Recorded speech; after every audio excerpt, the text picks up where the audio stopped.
Donc, quand tu te réveilles dimanche, tu dois savoir que c'est le jour du Seigneur.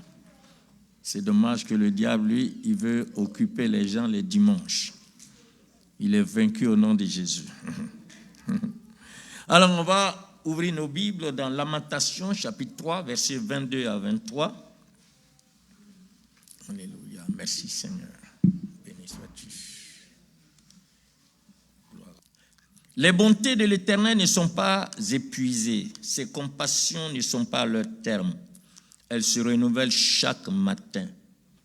Oh, que ta fidélité est grande. Que le Seigneur bénisse sa parole. Que ta fidélité est grande. J'aimerais parler cet après-midi de la fidélité de Dieu dans les saisons de la vie. La fidélité de Dieu. Oh, que ta fidélité est grande. Parce que c'est Jérémie qui dit cette parole dans Lamentation a eu beaucoup de problèmes. Malgré qu'il soit le prophète du Seigneur, il a été beaucoup secoué. Jusqu'au point même il était obligé d'écrire ce livre, la Lamentation. Mais c'est en écrivant, en pensant, en restant dans la communion avec le Seigneur qu'il a eu la révélation que la fidélité de Dieu est grande. Alors c'est pour ça que nous allons voir aujourd'hui la fidélité de Dieu dans les saisons de la vie. Vous savez, la vie est faite de saisons. Il y a des saisons de difficultés, de maladies, des saisons de trop de problèmes, où on est stressé partout, où on ne sait pas où mettre la tête.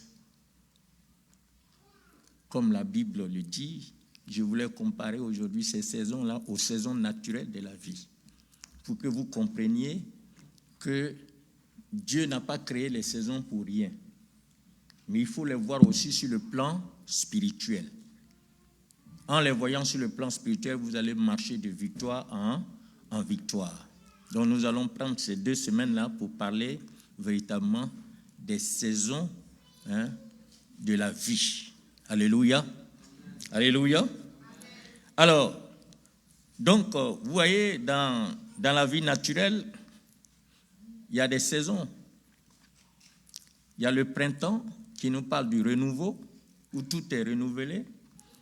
Il y a l'été qui parle de l'abondance. Nous sommes maintenant en été. Il y a les fruits, il y a tout en abondance. Lui aussi, il a besoin des saisons.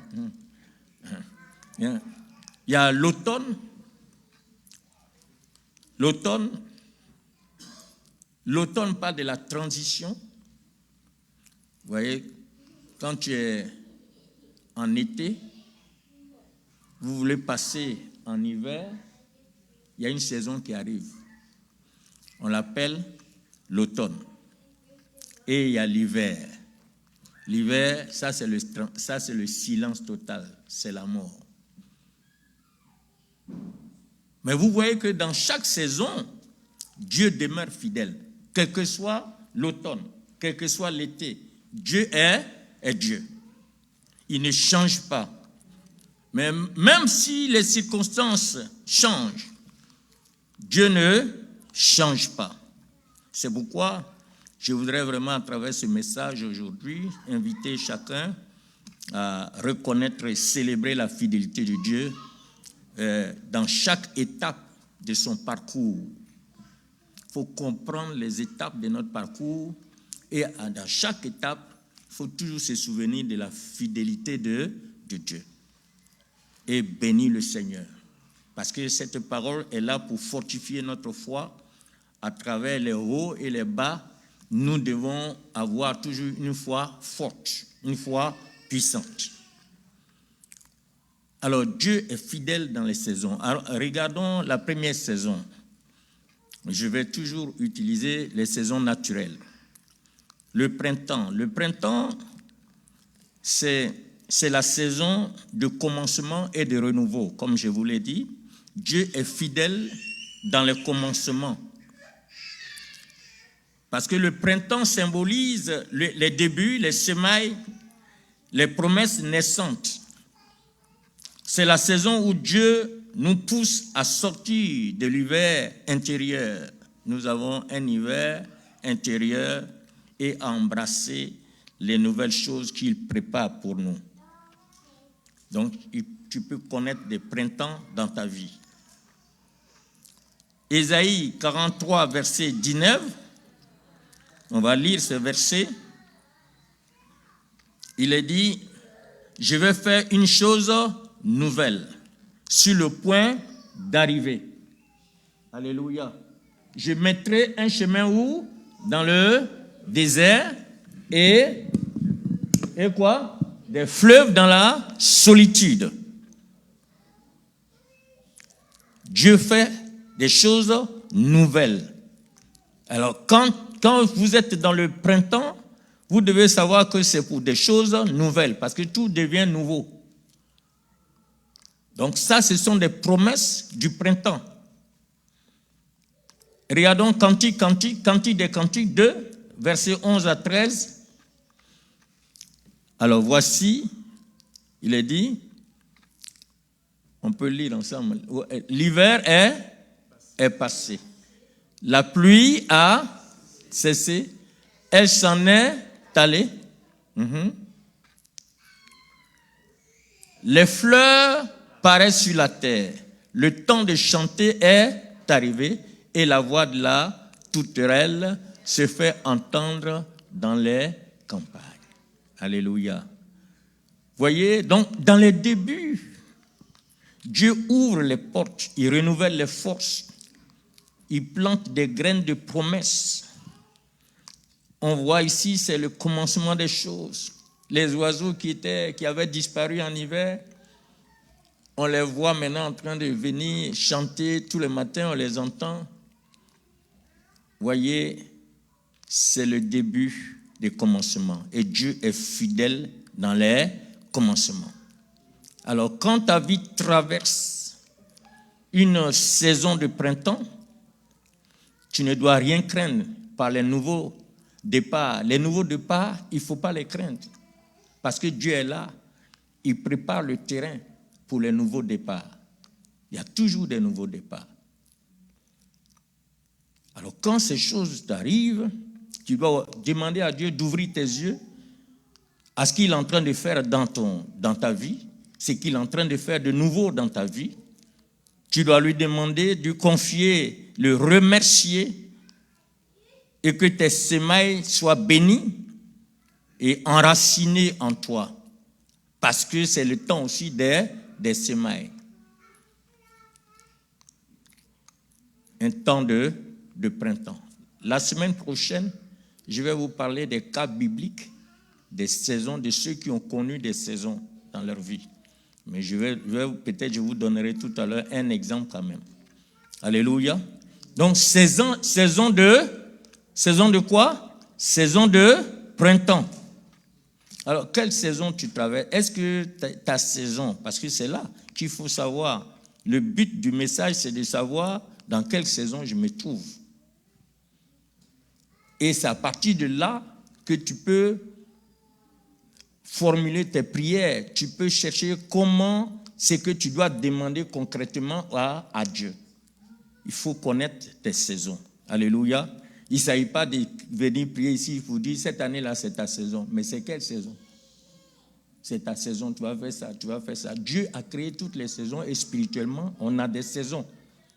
C'est la vie que tu mènes tous les jours dans laquelle tu dois discerner la saison dans laquelle tu te trouves. Et si tu discernes cette saison, alors tu pourras maintenant prier en fonction de cette saison. C'est de ça qu'il s'agit. Ce n'est pas pour exciter les cœurs seulement, c'est ta saison. Oh, c'est ta saison. Moi, je suis en train de traverser une situation. Tu me dis, c'est ma saison. Hein? Alléluia. Saison de printemps. Voici, je vais faire une chose nouvelle. Ça, c'est la saison de commencement. Et c'est là que c'est la saison des débuts. Dieu ouvre les portes, il renouvelle les forces, il plante des graines. Tu ne dois rien craindre quand ces choses, cette saison arrive dans ta vie. Alléluia. Nous avons aussi la saison, Dieu est fidèle dans l'abondance. L'abondance, c'est ce qu'on appelle l'été. C'est la saison d'abondance, c'est la saison de joie. Nous sommes en Europe ici, quand l'été arrive, on sent vraiment que c'est une saison de joie, une saison d'abondance. Mais moi, en France, ce qui ne me plaisait pas en été, c'est les naturalistes, comment ils s'appellent? Comment on les appelle là? Ils s'appellent nudistes, regardez-moi les choses comme... Quand l'hiver arrive, on ne les voit pas. Si vous êtes nudiste, vous voulez vivre comme Adam, pourquoi en hiver vous fuyez alors? Mais quand c'est l'été, oh là, ça devient grave. Voilà des gens qui ne savent pas discerner les saisons.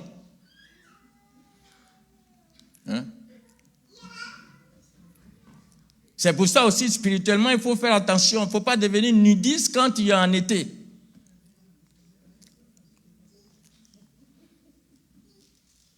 Parce que l'été est synonyme de récolte, de fruits mûrs, de célébration. C'est la saison où Dieu manifeste sa bonté de manière visible. Il manifeste aussi, nous devons garder le cœur reconnaissant quand il manifeste sa bonté de manière visible. Nous devons garder notre cœur reconnaissant. Il est écrit dans Psaume 23, verset 5, qui dit « Tu dresses devant moi une table en face de mes ennemis et ma coupe déborde. » Ma coupe déborde.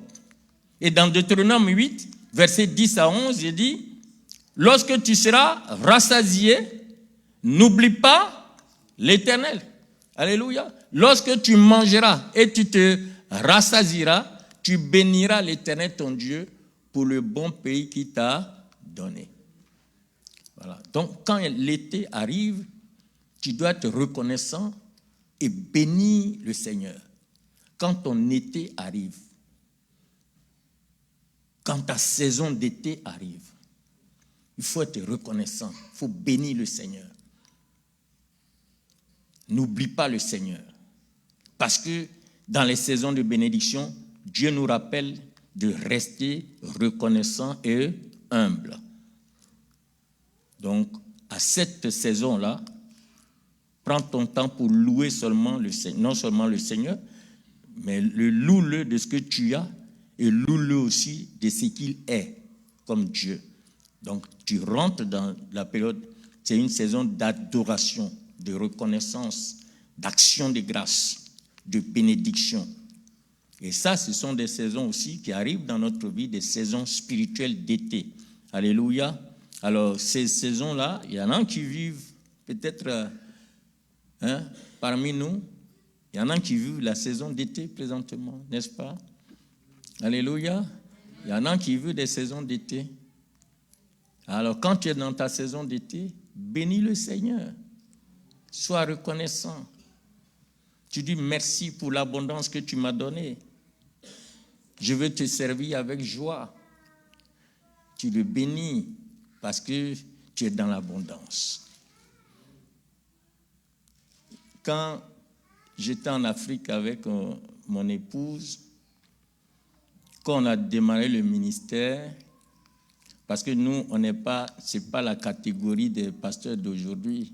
Nous, on a démarré vraiment, c'était très difficile. Les gens avaient peur même de devenir pasteur à notre époque. Parce que même quand tu travailles, on te dit laisse le travail. Il faut être à plein temps. Il faut vivre par la foi. Et effectivement, c'est une vie de foi. Ça dit que toi, matin, tu dois te réveiller, tu vas à l'église, servir le Seigneur, évangéliser, entretenir les gens, prier pour les gens, faire tout. Tu n'as pas 5 francs pour rentrer à la maison. Donc, tu ne prends pas de taxi, tu dois marcher. Et quand tu viens à la maison, avant même d'aller, tu dois penser qu'est-ce que ma famille doit manger. Et ça, il faut te mettre à genoux pour prier. Parce qu'il n'y a rien, il y a rien même sur quoi tu dois, sur quelque chose, tu dois compter. Tu dois prier. Et tu pries. Et Dieu intervient. Alléluia. Et Dieu agit toujours. Moi, j'ai dit à ma femme, ici, là, tu vas pas préparer le charbon. C'est le gaz qu'on va utiliser. Sur quoi je comptais, je ne sais pas, mais sur le Seigneur. Et on a toujours utilisé le gaz jusqu'à ce qu'on aille en France.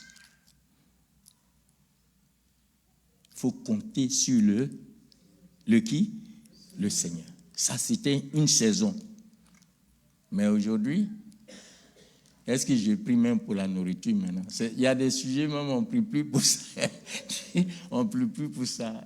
Tu vois, tu te réveilles seulement, même pour gêner, même tu as des problèmes parce qu'il y a tellement de nourriture, ça respire partout, là, partout.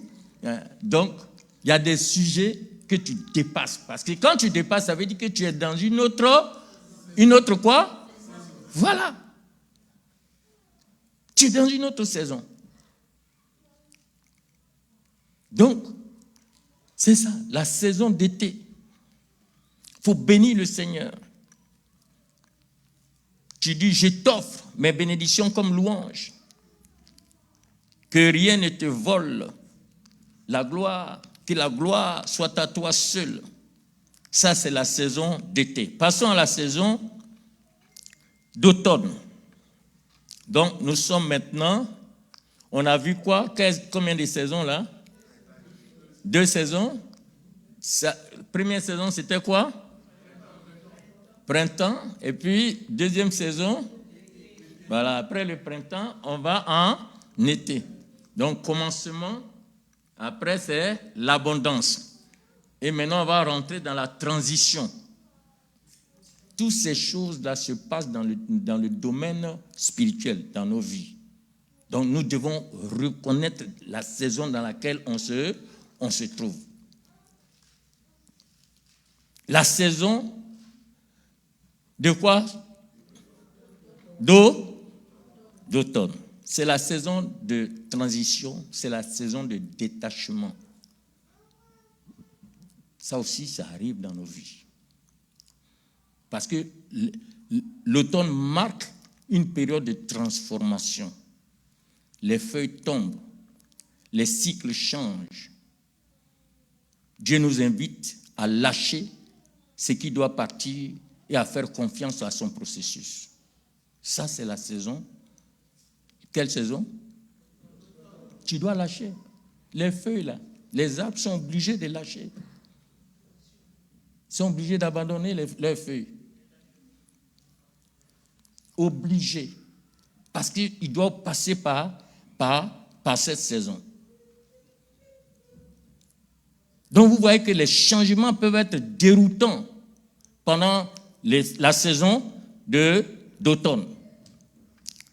Mais Dieu utilise ces transitions pour nous repositionner.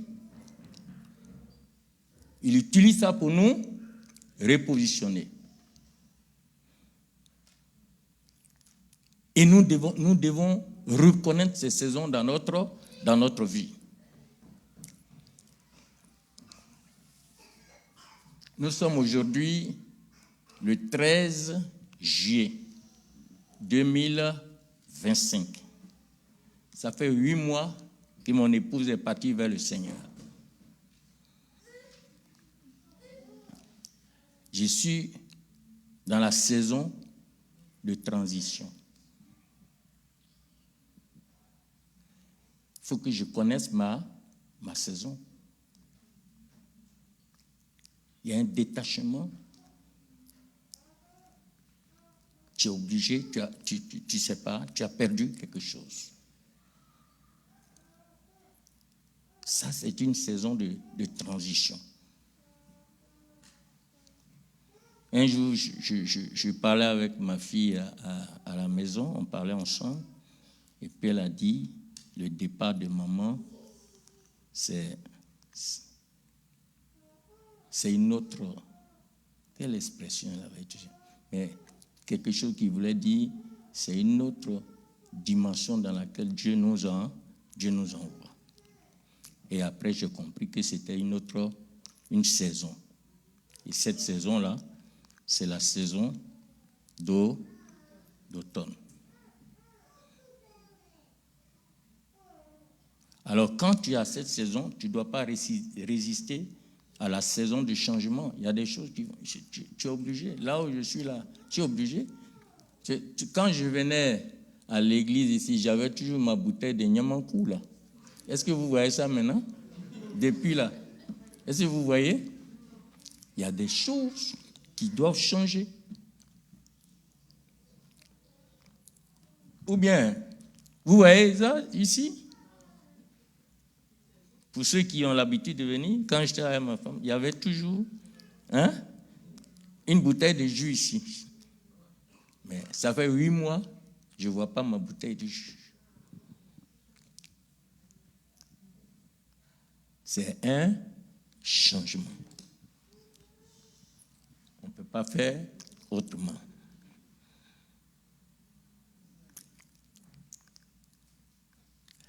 Alors, quand ce changement arrive, on ne doit pas résister à ce changement. On doit chercher la main de Dieu dans le mouvement. Qu'est-ce que Dieu veut que je fasse? Comment je dois continuer?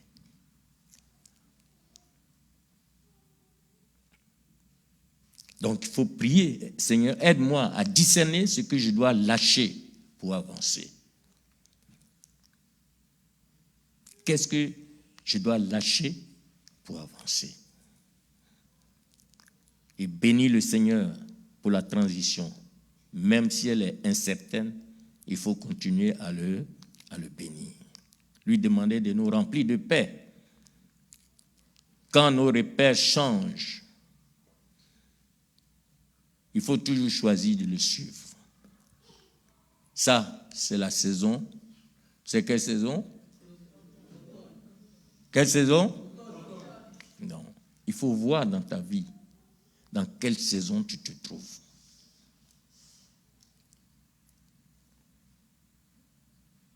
Quatrième saison. On a vu quoi encore? On a vu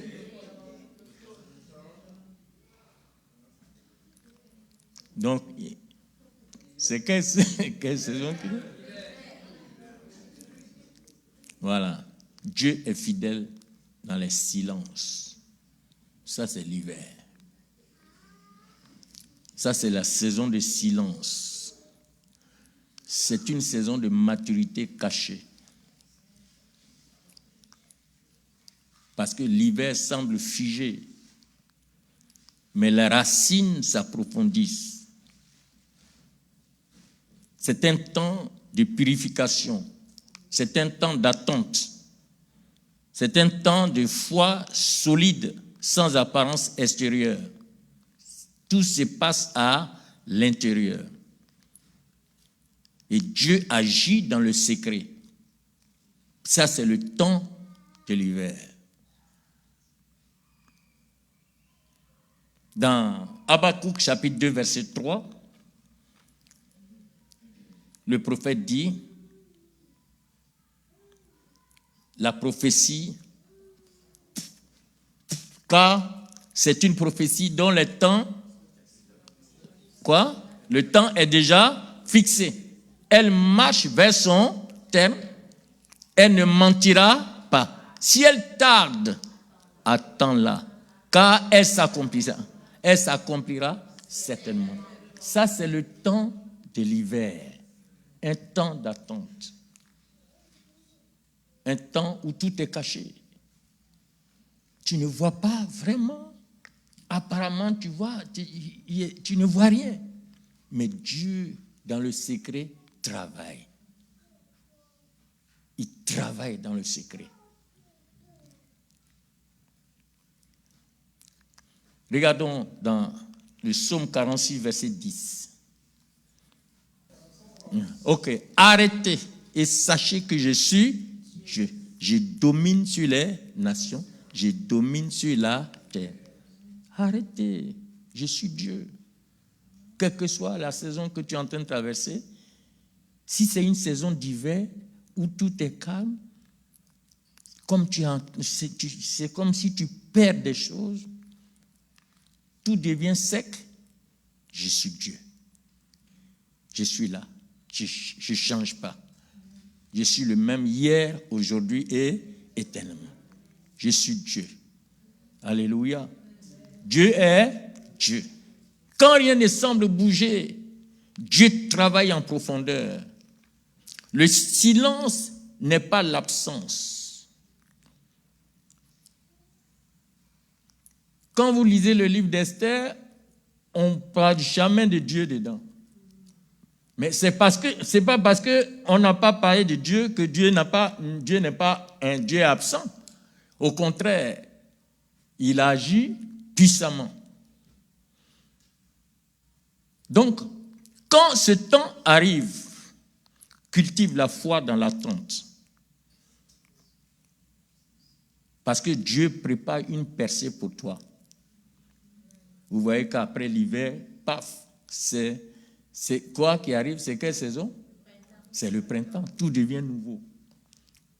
Les fleurs, tout pousse. Donc, quand tu traverses un temps d'hiver, il faut attendre. Il faut bénir le Seigneur. Il faut savoir qu'il est Dieu.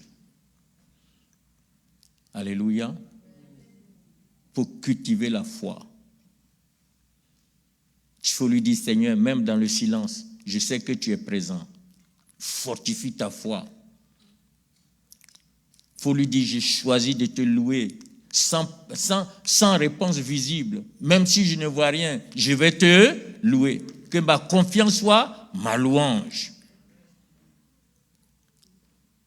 Tu lui demandes de préparer ton cœur à la germination cachée, de purifier tes motivations, parce que il est Dieu. Il prépare les bénédictions pour toi.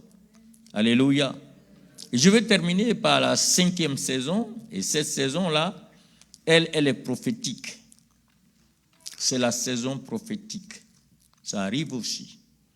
C'est la saison d'espérance et d'éternité. Apocalypse chapitre 22, verset 2. Il est dit,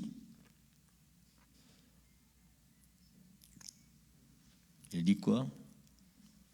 Au milieu de la place de la ville et sur les deux bords du fleuve, il y avait un arbre de vie produisant 12 fois les fruits, rendant son fruit chaque mois et dont les feuilles servaient à la guérison des nations. C'est ça qui est dans vos versions là-bas? C'est ça? Oui, c'est ça. OK. Donc, vous voyez ici, il y a l'arbre de vie. L'arbre de vie qui rend son fruit à chaque mois. À chaque quoi? À chaque mois. Chaque saison. Il y a la saison d'espérance. Saison éternelle. Matthieu chapitre 24, verset 32. Il est dit, quand les branches du figuier deviennent tendres, Matthieu 24, 32, dès que les branches deviennent tendres et que les feuilles poussent, vous connaissez que l'été est proche. Donc, il y a des saisons d'espérance, la saison de l'éternité. Parce que certaines saisons sont marquées par une attente du retour de Jésus. Nous devons avoir soif du royaume. Ce sont des temps d'intercession. Ces saisons prophétiques-là sont des temps d'intercession, des temps de feu, des temps de vision élargie de l'Église, où nous réveillons. L'Église se réveille en tant que sacrificateur roi pour imposer le royaume de Dieu sur la terre. Parce qu'il est écrit que ton règne vienne. Nous devons être des instruments, puisque nous sommes des enfants de Dieu, nous sommes des sacrificateurs rois. On doit gagner. Quand tu viens à l'église, tu ne dois même pas voir une chaise vide. Quand tu vois une chaise vide, toi, dans la semaine, tu dois travailler. Tu dois jeûner, prier. Parce que ce sont des temps prophétiques. On attend le retour du Seigneur. On n'est pas là pour vivre éternellement sur la terre. On attend le retour et l'enlèvement de l'Église. Et ne pensez pas que l'enlèvement, c'est seulement quand Jésus va venir. L'enlèvement, c'est ce que ma femme a connu. Quand la mort vient, c'est aussi un quoi? Un enlèvement. On était à l'hôpital un jour, je suis allé un matin, elle dit, j'ai été enlevé. Moi, je ne pouvais pas imaginer que le Seigneur, elle était en train de me dire qu'elle est partie. Elle dit, j'ai été enlevé. Ce soir-là, j'ai été enlevé. J'ai vu des gens même qui ont été enlevés, tout ça. J'ai dit, mais c'est un bon rêve. Tu as eu la révélation sur l'enlèvement de l'Église. Or, c'était elle-même son enlèvement. Donc, il y a l'enlèvement, la saison prophétique. Nous devons être conscients tous les jours qu'on peut partir d'un moment à l'autre. Dieu peut nous enlever. En train de prêcher, tu peux partir. Donc, il faut être toujours prêt. Il faut être prêt. Et il faut travailler d'avant. Parce que c'est là-bas notre héritage. C'est là-bas. Tout ce que nous faisons pour le Seigneur, là, notre récompense est là-bas. Quand tu viens, tu es tous les jours là, en train d'appeler, prendre ta voiture, aller chercher les gens. Tout ça là, c'est enregistré là-bas. Tout ce que tu fais de bon cœur dans la maison du Seigneur, les semences que tu donnes, tout, c'est enregistré. Quand tu vas arriver là-bas, c'est là le Seigneur va dire, assieds-toi ici, mon fidèle et bon serviteur, ma fidèle et bonne servante. On doit préparer notre retour. Si tu vas aujourd'hui là, quel témoignage les gens vont venir rendre ici? Pareil qu'on parle, les hommes sont ingrats ici sur la terre, mais c'est quand tu es enlevé là, que tu vas les voir, tous ils vont venir et ils vont maintenant, c'est là qu'ils vont parler, ils vont bien parler. Quand tu es là, ils vont te critiquer, ils vont faire tout. Mais une fois qu'on dit il est parti il est parti, bon, ben voilà ce qu'il a fait, ce qu'il a fait dans ma vie. C'est pourquoi il ne faut pas chercher les appréciations. Parce que les mêmes personnes qui te critiquent aujourd'hui, demain, ils vont changer de langage quand le Seigneur va te donner une nouvelle saison. On est ici, ensemble ici, mais demain, si notre frère Dago devient ministre, souvent il y a des gens qui ne le saluent pas au culte ici. Mais quand il va devenir ministre, mais on était dans la même église. Lui, je le connais bien. Sa femme, vraiment, ils viennent ici. La saison a changé. Le langage aussi change.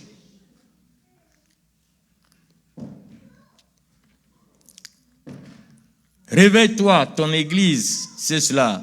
La saison prophétique, c'est le réveil. Que l'église soit une voix qui annonce, qui veille et qui espère. Tu dois dire que ma langue ouvre les cieux et prépare les cœurs à ta venue. Ça, c'est la saison prophétique. Nous allons nous lever pour prier. On a vu combien de saisons? 5 saisons. La première saison, c'est quoi? Printemps, c'est quoi? Qu'est-ce que ça veut dire, le printemps? C'est une saison de quoi? De commencement, où tout fleurit.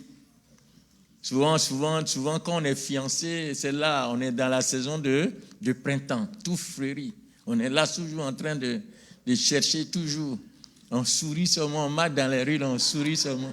Parce parce que les paroles qu'on a entendues de notre fiancé, ça fait tellement de bien, on les nourrit. Et puis, sur les rues, là, tu souris. On dit, mais qu'est-ce qu'il a? Mais il est dans sa saison de printemps. Et puis, il y a quelle saison encore? On est dans la saison d'été. Ça, c'est l'abondance. La joie. Ça, tu ne fais pas attention, c'est l'orgueil qui arrive. Tu as un bon boulot. Le dollar est là. Tout est nick-nick. Voiture, maison, tout est acheté. On est dans la saison d'été. Mais fais attention, les saisons viennent. Il y a des saisons. Alléluia. On va prier. Alors, cet après-midi, j'espère que tu as compris les saisons de la vie. Alléluia. De la même façon que tu vois les saisons naturelles, elles représentent les choses naturelles, les choses physiques que nous voyons sont l'image des choses spirituelles. Chaque saison que tu vois ici est une image d'une saison spirituelle. Et les saisons spirituelles se passent toujours dans nos vies. Mais il faut savoir que Dieu est Dieu. Quelle que soit la saison, il est là. Il est le même hier, aujourd'hui et éternellement. C'est lui qui a créé ces saisons. Donc il faut lui faire confiance. Quelle que soit la saison que tu traverses, tu dis, Seigneur, tu es vivant. Quelle que soit la situation, c'est toi qui es là. C'est toi qui as tout créé. Alléluia. Et en espérant au Seigneur, et il est écrit, espérer contre toute espérance. C'est ça la foi. Alors, on va prier. Dans quelle saison tu te trouves? Est-ce que tu es dans la saison de printemps, présentement, ou bien dans la saison d'été, ou tu es dans une saison d'automne, comme moi? Ou alors, tu es dans la saison d'hiver. Mais sache que le Seigneur, il est Dieu. Alléluia. Il est avec toi dans toutes les saisons. Tourne tes regards vers lui et bénis-le. Et il faut savoir que c'est une saison, parce que ta saison va passer.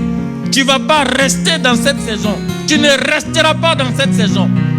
Cette saison passera. Et tu avanceras dans une nouvelle saison. Prions le Seigneur. Alléluia.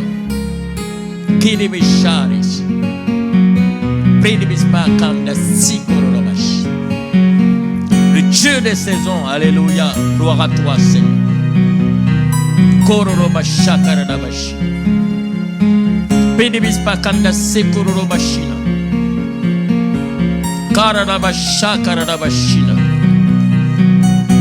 Oh Seigneur, tu es fidèle à chaque étape de la saison, Seigneur.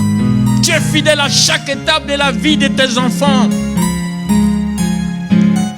Seigneur, même quand nous ne comprenons pas, Seigneur, tu es là.